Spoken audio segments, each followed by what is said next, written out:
வாரவலம் உறவுகள் அனைவர் மீதும் சாந்தியும் சமாதானமும் உண்டாவதாக. இன்சான் உடம்புக்கு சிரசே பிரதானம் என்பார்கள். உண்மையிலேயே கண்களை மாணிக்கம் என்கின்றவரை உயர்த்தி நிற்கிறது நமது பரம்பரை. அந்த அளவுக்கு கண்கள் பிரதானமானவை. ஒரு மனிதன் வெளி உலகை பார்க்கின்ற போதும் உலக விடயங்களை அறிகின்ற போதும் கண்கள் தான் முன்னுக்கு நிற்கின்றன. ஆனால் இப்போது நீங்கள் பார்த்து கொண்டிருக்கின்ற இந்த சிறுமி பார்வையற்றவர். இன்று 5ஆம் ஆண்டு புலமை பரிசில் பரீட்சைகள் நாடளாவிய ரீதியில் ஆரம்பமாகின்றன. மட்டக்களப்பு மாவட்டத்தில் 9000க்கும் மேற்பட்ட சிறுவர் சிறுமியர்கள் 5ஆம் ஆண்டு புலமை பரிசைக்கு தோற்றுகின்றார்கள். அவர்களுக்குள் வெளிப்பார்வை இல்லாத இந்த சிறுமியும் பரீட்சைக்கு தோற்றுகிறார். இதன் ஆச்சரியம் என்னவென்றால், பார்வையில்லாத இந்த சிறுமி மிகவும் கெட்டிக்காரியாக மட்டக்களப்பு தரிசனம் விழிப்புணர்வு நட்டுவர் பாடசாலையில் கற்று வருவதுதான்.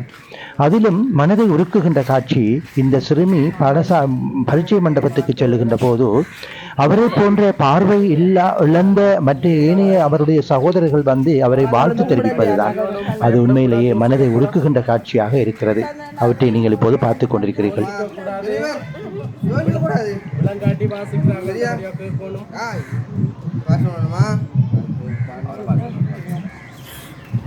அந்த சிறுமியை வாழ்த்தி வழி அனுப்புகின்ற அந்த உதயம் விழிப்புணர்வு சங்கத்தில் இருக்கின்ற உறுப்பினர்கள் உண்மையிலே அவர்களும் பார்வையற்றவர்கள்.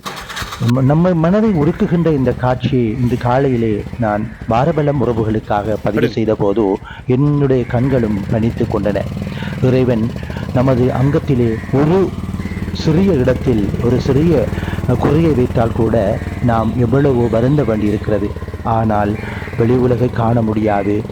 மிக அழகான இருட்டையே நேசித்து கொண்டிருக்கின்ற இந்த குழந்தையினுடைய, இந்த சிறுமியினுடைய எதிர்காலம் எவ்வாறு இருக்கப் போகிறது? சிறப்பாக இந்த சிறுமி பரீட்சையை எழுதி வெற்றி பெற வாரவல்லம் வாழ்த்தி நிற்கிறது.